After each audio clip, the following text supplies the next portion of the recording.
Ok. Bueno, entonces, ¿ya leyeron ese pedacito? Sí. Va. ¿Qué es entonces lo que dice? Bueno, es lo que yo decía al principio, Betsy, cabal, que él ese tiempo después no se quedó inconcluso, sino que se dedicó a enseñar, porque No, dice, ok. 2 años entonces por sus propios medios.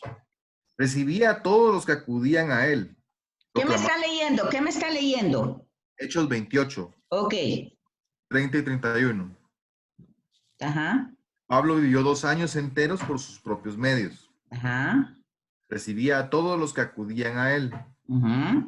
Reino de Dios y enseñaba con toda libertad y sin estorbo todo lo concerniente al Señor Jesucristo. Ok. Enseñaba. Ujú. ¿Qué era lo que enseñaba? Lo concerniente al Señor Jesucristo. El reino de Dios. Ajá, ajá. ¿Qué es lo que dice el suyo, Alina? Perdón, me acabo de meter porque no me... ¿O quién me dijo, Isabel? Que predicaba lo que era el reino de Dios. El reino de Dios. Su Biblia no dice eso, Juan José. Y se recibía, proclamaba el reino, proclamando el reino de Dios. Ah, bueno, se comió eso y es sumamente importante esa palabra. Entonces, todo lo referente al Señor Jesús, ¿sí? ¿Aló? Sí, así es. Todo lo referente al Señor Jesús. Enseña. Nadie le ponía trabas. Ok, enseña el reino de Dios. Ahí hay tres cosas. Lo referente al Señor Jesús, enseña. ¿Y qué es lo que enseña? El reino de Dios. Ahora veamos Hechos de los Apóstoles del 1 al 3. ¿Qué es lo que va a hacer Lucas? Ahorita, O sea, me llama mucho la atención que dice en mi primer libro, o sea, su evangelio, hablé de todo lo que Jesús comenzó a hacer y a enseñar. Al final del libro, Jesús daba instrucciones mediante el Espíritu a los apóstoles que había elegido y era llevado al cielo. O sea, su evangelio termina con la ascensión, pero Hechos empieza otra vez con la ascensión. ¿Y qué dice entonces? ¿Qué dice? Que Jesús habló también, enseñó, ¿no le menciona ahí el reino de Dios? Sí, permita. Así dice, durante 40 días se dejó ver por ellos y les habló del reino de Dios. ¿Saben qué pasa? Que ustedes tienen que leer con ese cuidado, porque si no lo hacen así, se va realmente la interpretación y la riqueza. Entonces, a ver, Alina, de eso que usted leyó de la introducción, ¿todavía le parece inconcluso el libro de Hechos? Digamos que inconcluso en el sentido de la misión de Pablo, no. Yo cuando dije inconcluso es de que pues no habla de su muerte ni nada de eso, pero ya usted me contestó durante la clase que esto pues no es la biografía de Pablo, ¿verdad? Exacto, exacto. Ni tampoco tenemos en los evangelios ni la historia de Jesús, ni la vida de Jesús, ni la biografía de Jesús. No tenemos eso. No, solo la misión. Tenemos la misión. Una Y misión las que empieza con el enseñanzas. bautismo, sus hechos y sus... Perdón, Betsy, perdón, va a entrar Sheila también ahorita, está pidiendo entrar, parece. Ok, ya. Ya le di entrada. Bueno, entonces, estos dos, la introducción y la conclusión nos da claramente el objetivo o el tema que nos quiere tratar, que nos quiere dar a tratar Lucas. ¿Qué es? El reino de Dios. ¿Qué pasó con Pablo después de esos 2 años en Roma? ¿Qué le pasó? No sabemos nada. Es fácil concluir entonces lo que concluyó Alina. Entonces, pero no. Si recordamos las expresiones que definen la actividad de Pablo en Roma, predicaba el reino de Dios, enseñaba lo referente a Jesucristo con toda valentía. Entonces, ahí nos sentimos remitidos a la introducción, que es lo que está diciendo Lucas. ¿Qué es lo que nos va a enseñar Lucas? En su evangelio, todo lo que Jesús enseñó e hizo. y que también enseñaba hablando a sus apóstoles todo lo referente al reino de Dios. O sea, es lo que también nosotros tenemos que hacer como seguidores. O sea, el tema no está inconcluso, sino realmente está claro que un seguidor de Jesús no es sus opiniones, ni sus interpretaciones, ni sus ideas, sino que conocer a Jesús, conocerlo, conocer sus enseñanzas, conocer lo que hizo y lo que dijo sobre el reino de Dios, porque ese es el mensaje central de Jesús, el reino de Dios. No es tema moral, no, es el reino. ¿Qué es el reino de Dios? Bueno, lo explicó muchas veces a través de parábolas, ese es su mensaje central.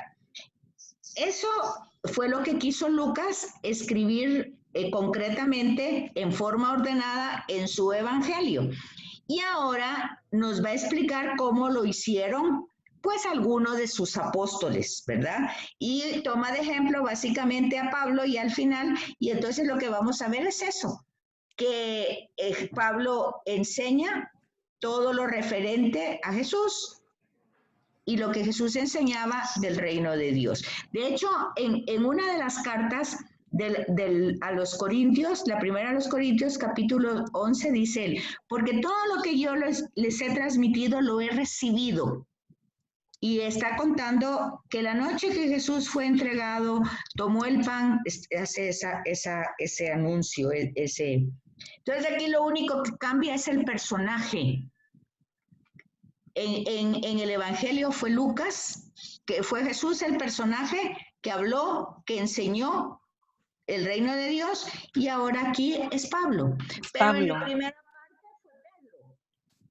Y luego ustedes vieron la muerte de Esteban, fue Esteban. Esteban, sí. Entonces ustedes ven que ellos están enseñando con valentía.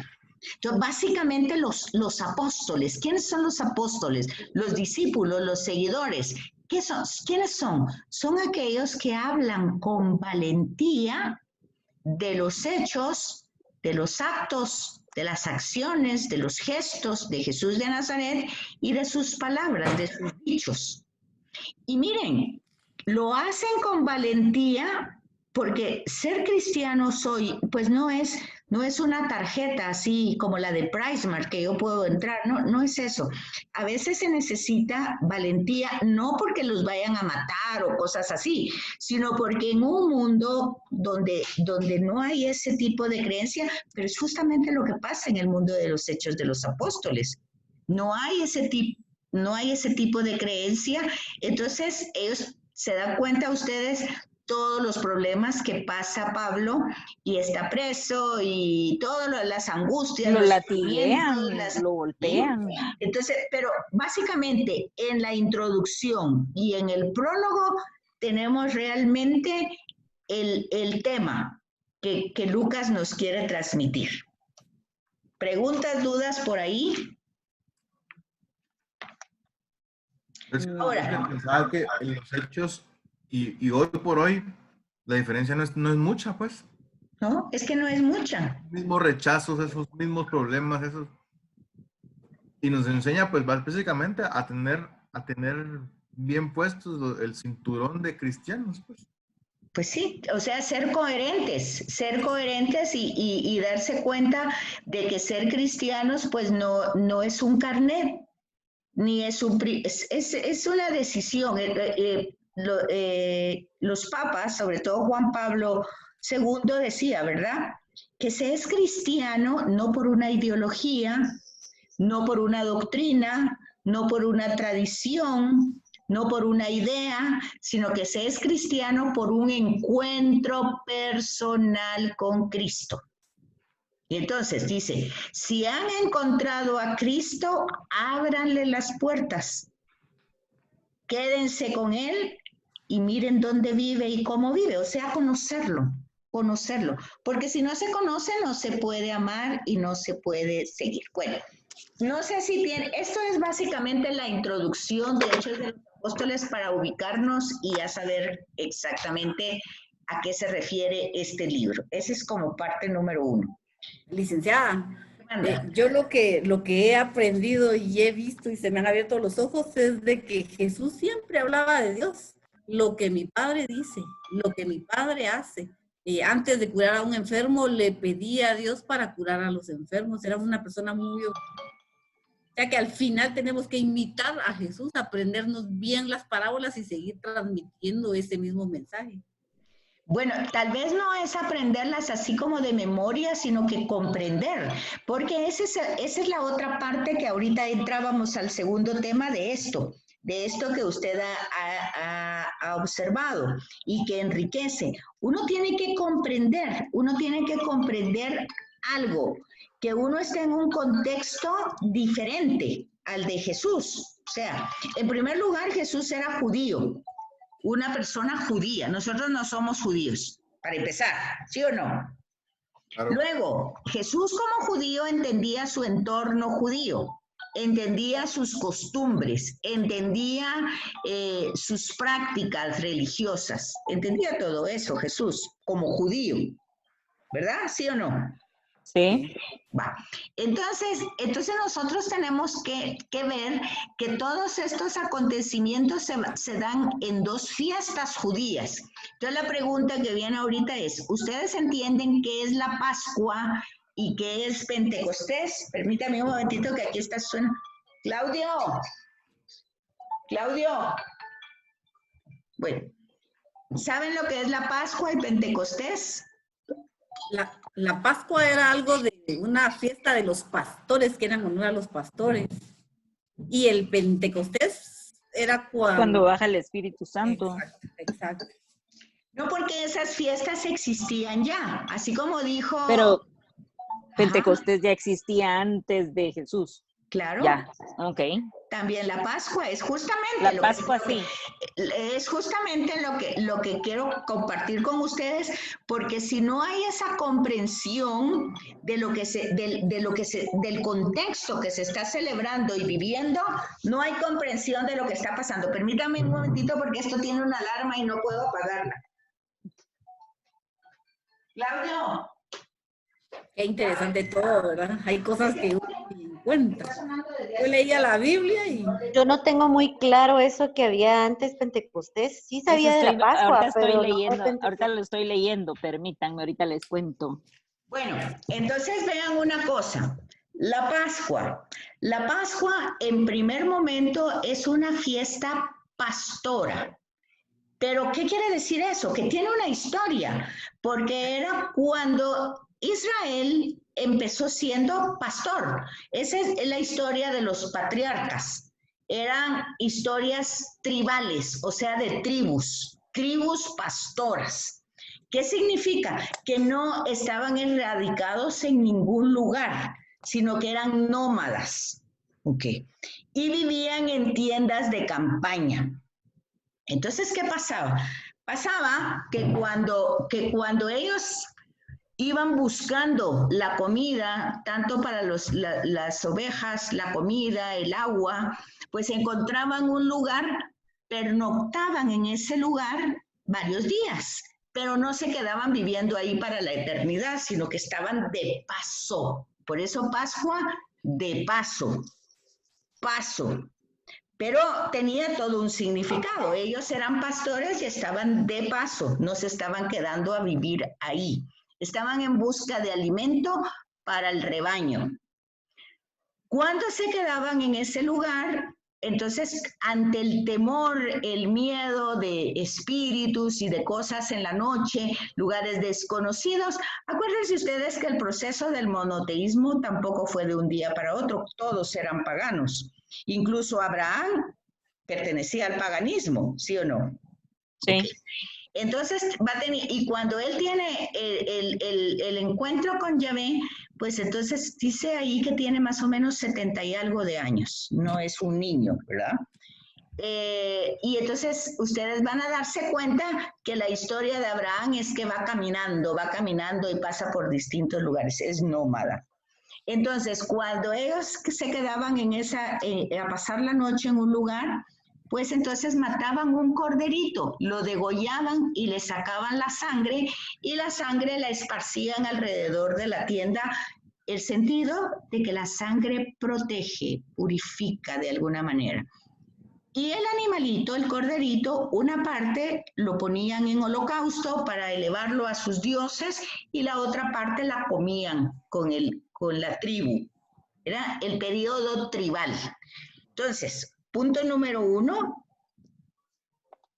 Los hebreos originalmente fueron tribus, fueron nómadas, no tenían tierra, eran pastores y casi toda la humanidad fue primero así. La humanidad primero fue cazadora, ¿verdad?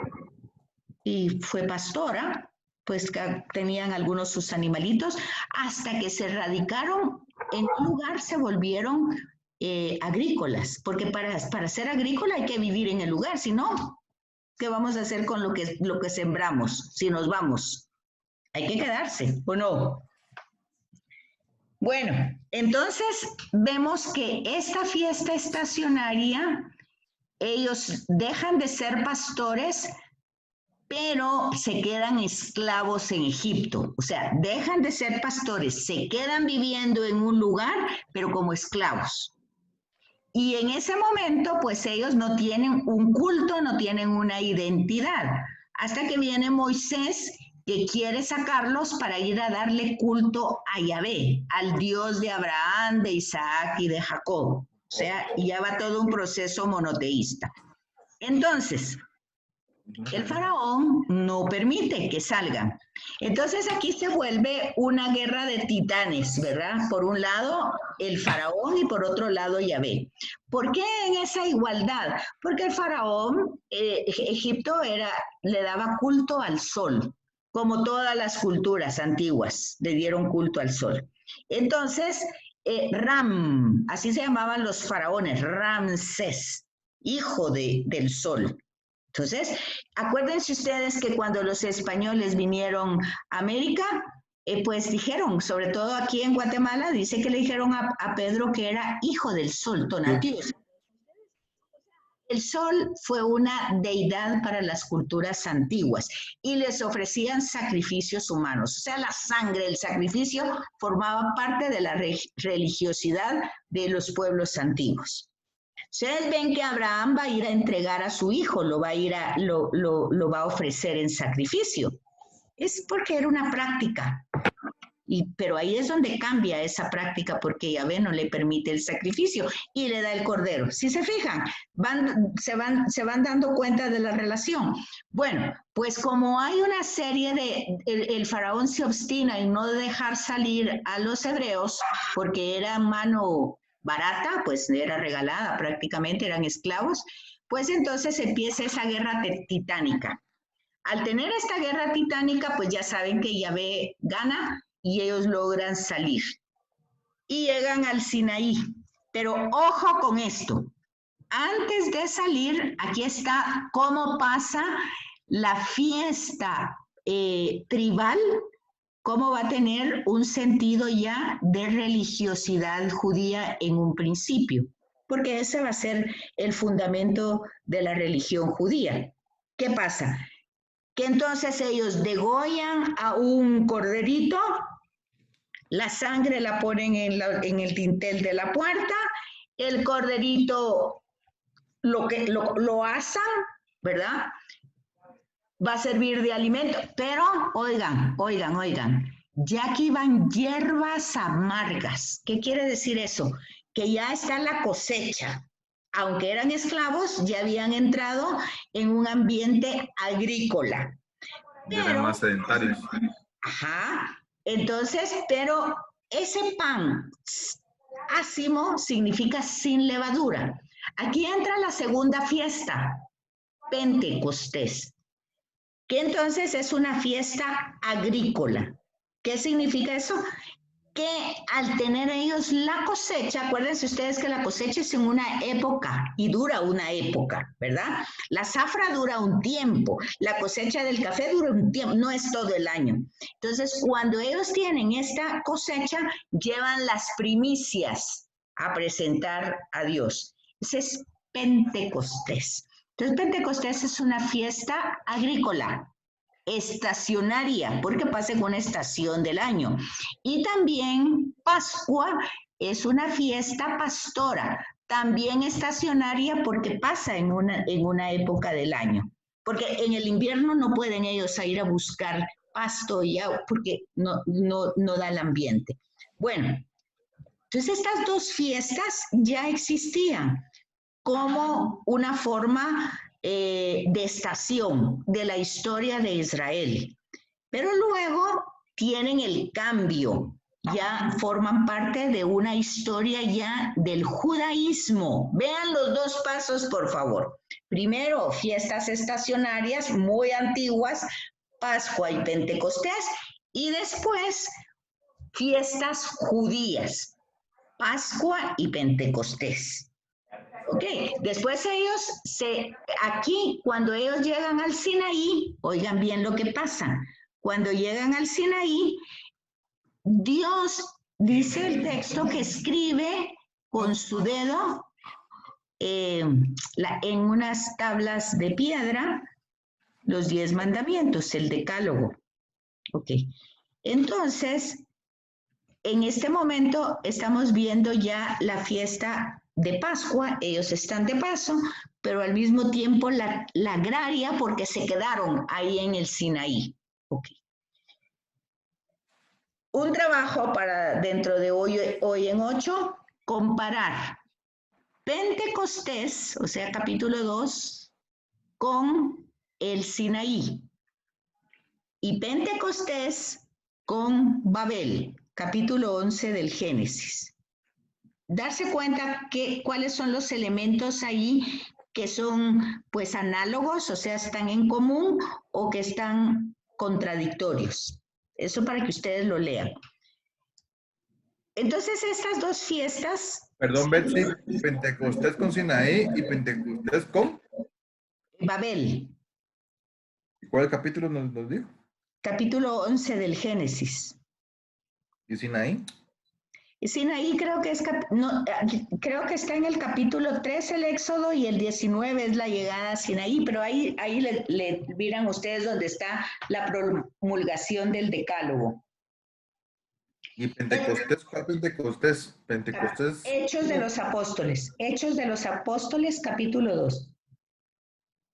Ok, entonces vean la transición histórica de estas dos fiestas. Primero fueron estacionarias, después fueron fiestas judías que tuvieron otra interpretación y después, ya con el judaísmo, pues ya eran fiestas agrícolas, Pentecostés, y a ellos no estaban de paso, porque ya estaban establecidos ahí. Pero esa fiesta entonces era para relatar cómo había sido la historia de los hebreos, de los israelitas. Entonces, en esa fiesta es donde Jesús le da el cambio.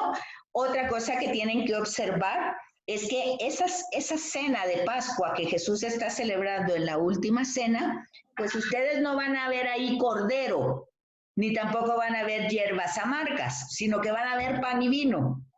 Y van a ver cómo Jesús va a cambiar el significado. Entonces ya tenemos 2 veces de cambio de significado. Primero cuando cambió de fiesta estacionaria a fiesta judía, y ahora cuando va a cambiar de fiesta judía a fiesta cristiana. ¿Sí se fijan? Esto es una gran riqueza histórica, porque quiere decir que lo que nosotros estamos celebrando lo ha celebrado la humanidad siempre, pero con un significado diferente. Lo que ha cambiado es el significado. Porque entonces aquí en la Pascua Jesús también está de paso. Solo vino y ahora regresa al Padre. Está de paso. El paso de Jesús. La Pascua de Jesús está de paso.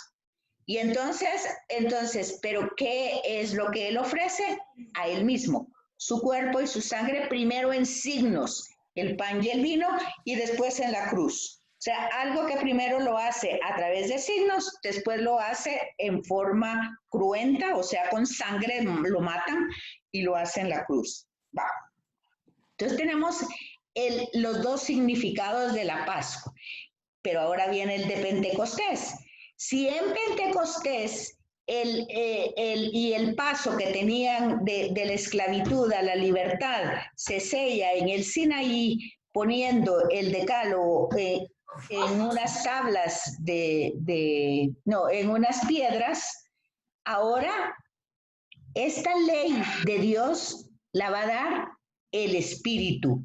¿Y dónde la va a grabar? En el corazón humano. O sea, ¿qué es lo que va a pasar entonces? Pentecostés es ahora ese fruto de amor entre el Padre y el Hijo, que siempre se mantuvo tan íntimamente unida, porque ahí es donde está la fuerza de Jesús.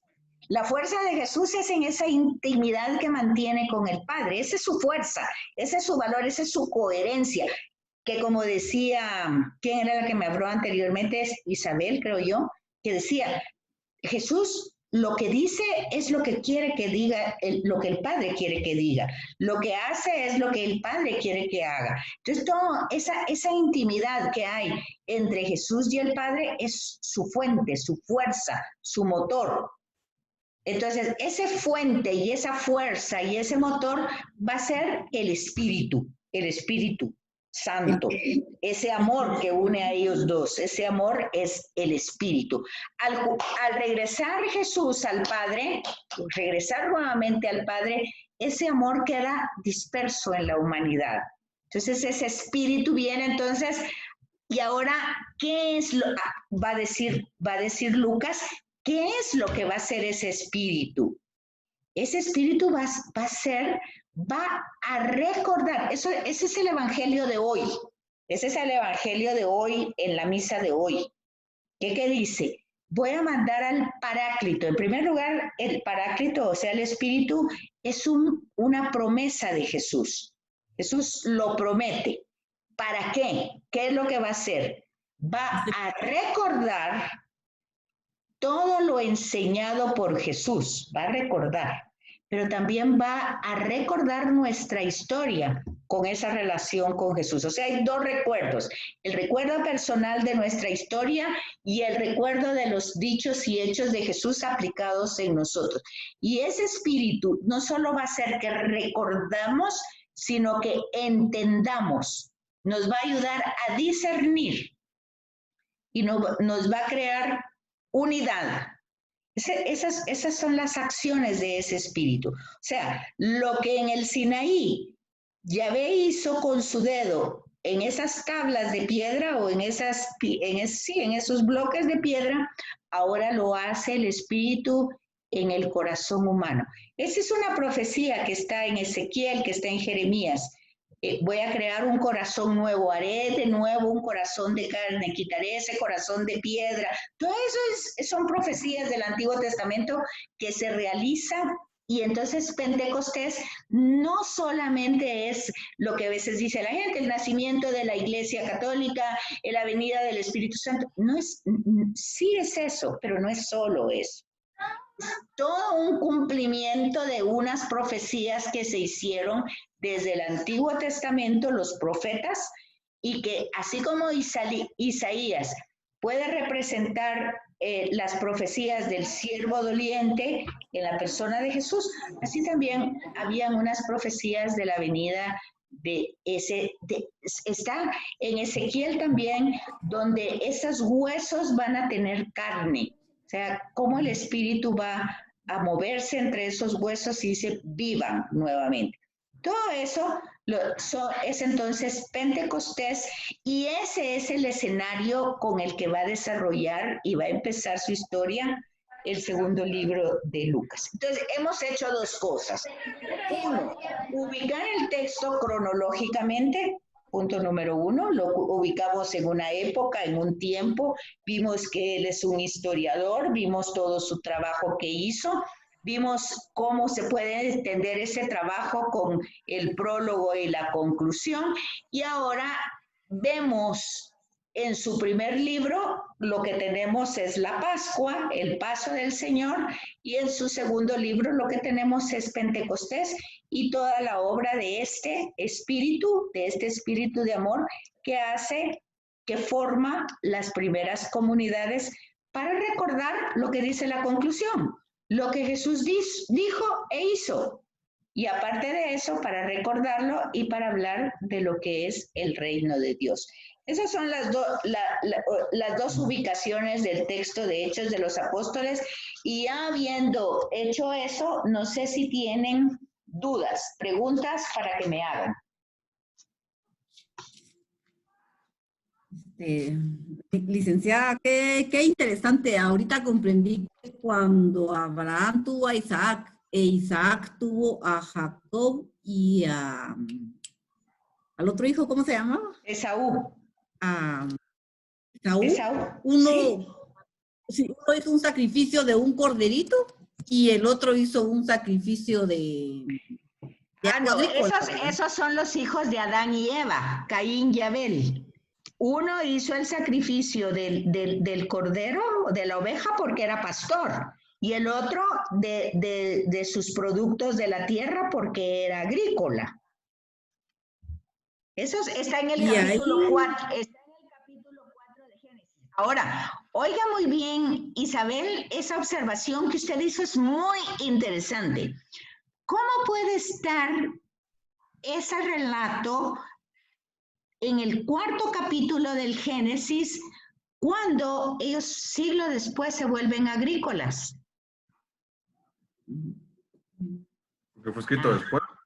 Muchos siglos después. Porque es el mismo proceso de recopilación. O sea, no se pueden entender estos textos como hechos que sí pasaron, pero hechos que no pasaron así como quien dice, así en los orígenes, porque ahí estamos hablando de Génesis, estamos hablando de dos hijos de Adán y Eva, Caín y Abel. Uno ofrece su ofrenda de pastor y el otro ofrece los frutos de la tierra. Lo que hoy decimos en el ofertorio. Te damos gracias, Padre, por esto, este pan y este vino, fruto de la tierra y del trabajo del hombre, que recibimos de tu generosidad y ahora te presentamos. Es lo mismo.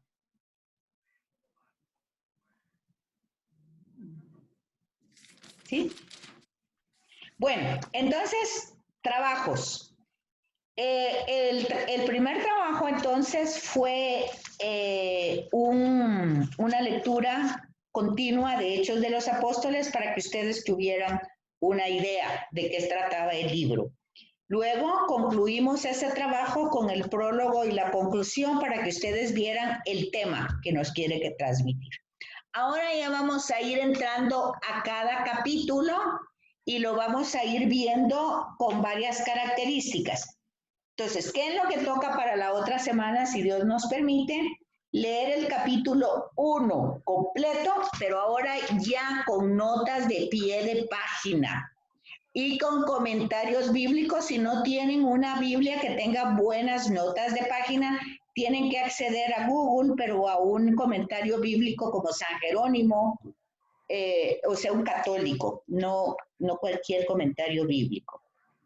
Y necesito que me busquen si hay una unidad entre Hechos, si hay unidad entre el primer libro de Lucas y Hechos de los Apóstoles. ¿Y cuál sería ese hilo que une esos dos libros? Luego que vayan viendo ustedes, como ya vieron de que habla del reino de Dios, pues que ustedes miren ese reino de Dios, cómo se manifiesta. Entonces, leer capítulo 1 con notas de pie de página y si se puede con concordancias. Las concordancias son los numeritos que salen a la orilla, ¿verdad? Al margen de la escritura. Entonces ustedes van viendo si eso ya tiene alguna consonancia en el Antiguo Testamento. Entonces, leer Hechos, ver la unidad que hay con el Evangelio de Lucas. Como el Evangelio de Lucas fue dirigido a griegos, o sea, paganos. Entonces, ¿cómo presenta esa unidad en la salvación de los paganos? Si hay esa esa unidad o esa correlación entre el Evangelio y Hechos, y ver también cómo es que se desarrolla ese reino de Dios.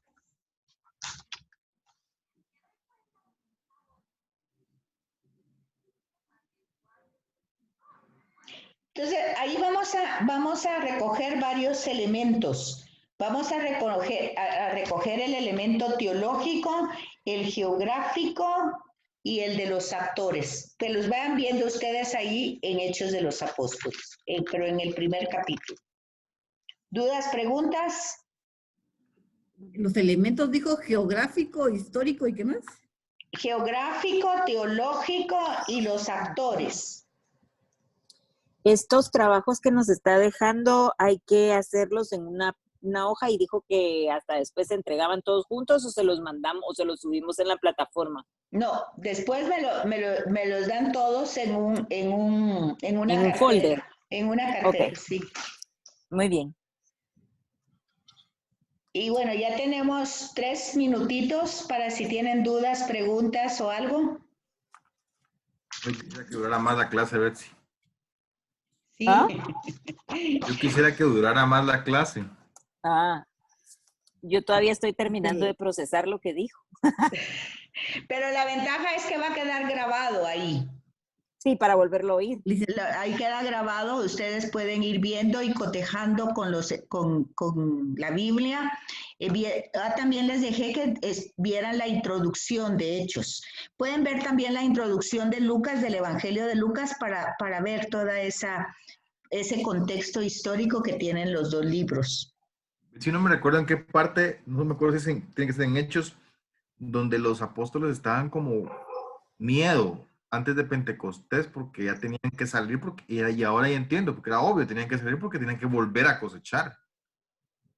Eso era en el Evangelio. La parte que va a entender de Pentecostés, acuérdense que, por ejemplo, los apóstoles eran pescadores, casi todos, bueno, no todos, ¿verdad? Eran los 4 que eran pescadores. Y luego también teníamos Mateo, que era recobrador de impuestos. Bueno, teníamos distintos, una variedad. Pero agrícolas no nos dice alguno de ellos. Lo que sí es cierto es que lo que usted está diciendo, Juan José, que cuando viene el Espíritu Santo todos hablan distintos idiomas. ¿Por qué? Precisamente porque están llevando la cosecha, la primicia de la cosecha al templo. Por eso dice, hay medos, persas y de todos los que están. ¿Qué eran estos? Eran judíos que se habían ido por distintas razones a vivir al exilio, por decir así. Pero venían, porque no era como ahora que hay iglesias por todos lados. No, el templo era solo uno, y ahí era donde se ofrecían los sacrificios y las ofrendas, en el templo de Jerusalén. Esa es otra cosa que des en cuenta ustedes, que el templo de Jerusalén fue destruido en el año 70. Ojo con eso, ojo con eso. Y ubiquen ustedes cuándo fue escrito Hechos de los Apóstoles, para que ustedes observen. ¿Me están entendiendo lo que les estoy diciendo? No, eso no lo entendí. Okay. En la introducción de Hechos y de Lucas, ubiquen la fecha de composición de ese libro. Y 85. Recuérdense que el templo de Jerusalén fue destruido en el año 70. Ok. Entonces ahí ustedes saquen sus propias conclusiones del relato de Lucas. Ok. Porque si escribe algo del templo y el templo ya está destruido. Sí, pues Sí. es su historiador el que está hablando, no es que él lo haya visto. Bueno, él tal vez sí lo vio, ¿no? Dice, probablemente después del año 70 y sus destinatarios inmediatos parecen ser paganos convertidos, simbolizados en que